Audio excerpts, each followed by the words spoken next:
Hello guys, welcome back to my page. আজকে সারাদিনটা আবার একটা মিনি ব্লগের মাধ্যমে তোমাদের সাথে শেয়ার করব।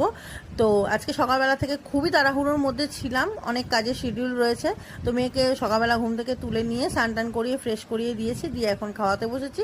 ও অল্প একটু খেলো, খেয়ে টেয়ে নিয়ে আমরা এখন মেয়ের বাবা বসেছে মেয়ের নতুন স্কুলের ফর্ম ফিল আপ করার জন্য। তারপরে ফর্ম ফিল আপ করে সোজা চলে গেলাম মেয়ের নতুন স্কুলে অ্যাডমিশন করাতে। আজকে অ্যাডমিশন ডেট দিয়েছিল, তো সেখানে গিয়ে যত ফর্মালিটিস ছিল সব কিছু করার জন্য বসেছিলাম, অপেক্ষা করছিলাম, কারণ লাইনে আরও লোক ছিল।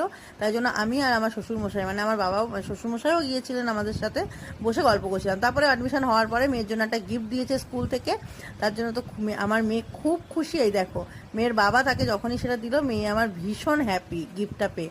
তারপরে বারবার বলছে, মাম্মা থ্যাংক ইউ বলে দিও, থ্যাংক ইউ বলে দিও। তো যাই হোক, বাড়ি এসে স্নান টান করে খেয়ে দিয়ে নিয়ে এখন মেয়েকে বসেছি ঘুম পাড়াতে। আর আজকে আমার শ্বশুর শাশুড়িও চলে গেছে, মনটা খারাপ, বাড়িটা ফাঁকা হয়ে গেছে। যাই হোক, সন্ধ্যাবেলা বেরিয়ে পড়েছি, বেরিয়ে একটুখানি ফুচকা খেয়েছি, খেয়ে নিয়ে ভিটুতে এসেছি। তোমরা আবার কেউ আমাকে বড়লোকস ভেবো না যে রোজ রোজ শপিং মলে যায়, না গো দিদি, না। আসলে সবাই পুজোর জন্য টাকা পয়সা দিয়েছে, সেগুলো দিয়ে কেনাকাটা করছি, আর কিছু এক্সচেঞ্জ করার ছিল সেটাও করেছি। আর এদিকে আমি খুব মনোযোগ সহকারে বরের জিন্স খুঁজছিলাম, আর বর আমাকে জিন্স পরে ট্রায়াল দিয়ে দেখাচ্ছিল। বেশ ভালোই লাগছিল জিন্সগুলো, আর ভিটুর কালেকশনও খুব সুন্দর। তো যাই হোক, তারপরে ভিটুর কাজ মিটিয়ে চলে আসলাম সোজা বিশালে কিছু গ্লসারি আইটেম কিনতে। আইটেম নেবো বলে ভেতরে যাচ্ছি।